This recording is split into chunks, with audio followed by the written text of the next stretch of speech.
This morning, we have the opportunity to hear from 3 of our graduating seniors. And so at this time, I'd like to invite Drew to please come forward. Hello, I'm Andrew, and I'm a graduating senior at Fairport High School and a member of this congregation. I've really enjoyed growing up here at Parrington Presbyterian Church. I was baptized here as a baby and confirmed what feels like really not that long ago. Over the years, I've been involved in Sunday school, Vacation Bible School, and youth group. Some of my favorite memories include creating the fun, crafty family Advent project every year. Now that we have a large collection at home, we can pull out each season and remember those early years when we struggled to cut the pieces just right or paint in the lines. A few summers ago, I went on a youth mission trip to West Virginia. I remember looking out into a huge valley with trees as far as I could see, and I was in awe. Also, I saw my first and only bear. I looked over into the trees while we were at Dairy King having ice cream after a day's work, and there was a bear right in the middle of the road. The roads in Philippi were narrow and winding as we went to work sites to help West Virginians, breaking down a deck, pulling off siding, pulling nails, moving wood, and cleaning out a garden. To me, PPC is more than just a place I go every Sunday. It's a place where I've grown up with people who are kind, encouraging, and always willing to help each other. I'm really grateful for this congregation. Everyone is so caring and kind. Each Sunday morning, when I sit in the pews with everyone else, I see the love of God at work, and I feel a deep sense of peace. As I move into my next chapter at the University of Rochester this fall, I will be studying optical engineering. I'm looking forward to learning all that I can, meeting new people, and having experiences that will be fun and fulfilling. Thank you, everyone, for your kindness and your love.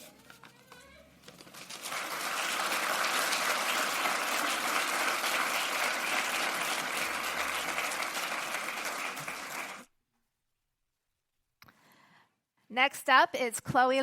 Good morning. Standing before you all today for Senior CE and Confirmation Baptism Sunday, I find myself reflecting on a journey that has been anything but a straight line. We often speak of faith as a destination we reach, a place of perfect peace, but for me, faith has been the very breath that kept me moving when the world tried to go quiet. I've spent much of my time recently drafting a book about my life titled The Girl Who Refused to Disappear.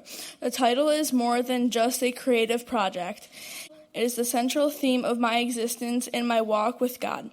My story with trust began much earlier than most, in a place where no child should have to wander. Navigating childhood cancer is an experience that shifts your perspective from you are even old enough to fully understand the stakes. In those moments, you learn very quickly that you are not the one in control. You learn to look for God in the small, quiet places, the kindness of a nurse, the strength of a whispered prayer, and the simple, profound grace of waking up to see another morning. Even then, in the sterile halls of a hospital, I felt a hand on my shoulder, reminding me that I was seen and that I was not meant to fade away. However, the greatest test of trust arrived about 6 years ago when my father passed away. Losing a parent is like losing your compass. It is a specific kind of silence that either can drive you away from God or drive you deeper into his arms. There were days when trusting in the Lord felt like an impossible command. I had to learn that trust does not mean having all the answers or even feeling okay every day. It means standing in the conversation with him even when you are angry, even when you are grieving, and even when you feel utterly lost. I realized then that God was not just there for the survivor moments of my life. He was there for the shattered moments too. He taught me that while my father was gone, my heavenly Father was building a resilience in me that I never knew I possessed. As I moved out of those dark valleys and into the real world, I hit a different kind of wall. School didn't always come easy, and there were times when I felt like I was falling behind of the pace of everybody else. I faced setbacks that forced me to repeat steps I thought I had already finished, and it was humbling to realize that my timeline did not match the one the world expected of me. There was long, exhausting days spent in classrooms trying to find my footing and wondering where I fit in. The transition into adulthood is often portrayed as a series of achievements, but for me, it was a series of questions. Am I enough? Why is this so hard? And where am I going? In those moments of academic struggle and personal doubt, I had to lean on the trust that God's timing is not a race. He wasn't looking at my GPA or speed, but my heart. Today I look at the life God has helped me build, and I see his hands in every detail of the person I have become. I have learned that the real world is not about professional success or staying on the perfect schedule. It is about how we show up for others and how we carry the weight of our experiences. If there's one thing I would want you to take away from my story, it is that you are not defined by what has been taken from you or how long it has taken you to reach your goals, but by the one who sustains you.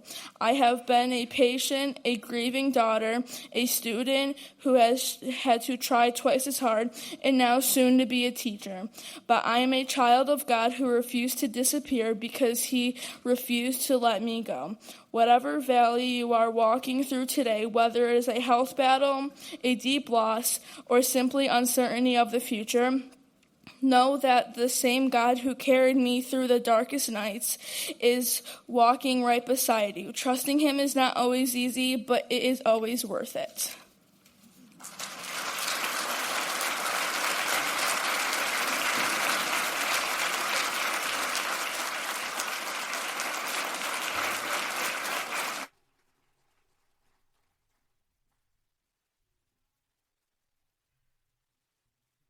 Mike, and now I invite Kiera to please come forward. My name is Kiera. I will be graduating from the Harley School shortly and will be attending Alfred University to study communications.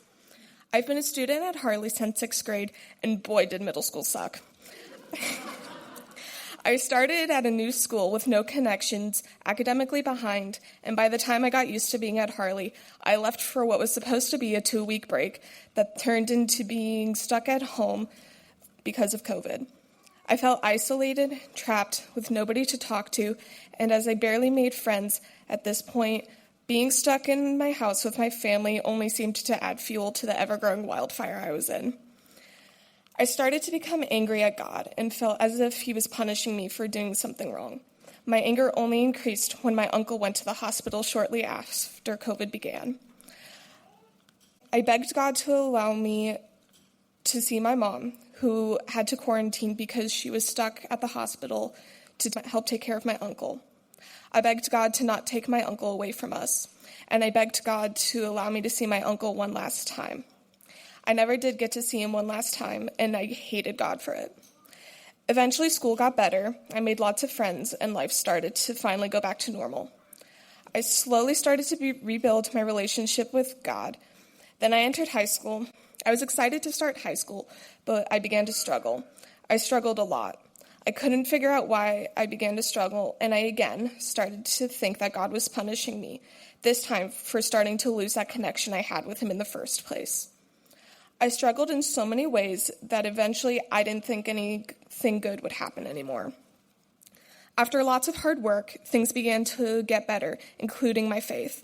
I was given so many great opportunities to better my faith at Summer's Best 2 weeks, where I went for summer camp, and was given even more opportunities to help my community at school and locally.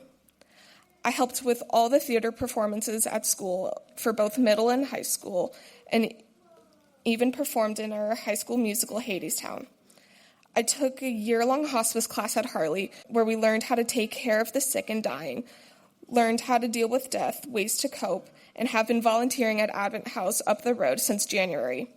Volunteering at Advent has been a blessing and something that God knew I needed, not only to help me cope with the loss I've dealt with over the years, but to help me give back to my community. Through hospice volunteering is something I want to continue to do, but it is not my calling. But I do thank God every single day for the opportunity I had to volunteer at Advent and know that he will be with me when I continue my journey through life at Alfred University.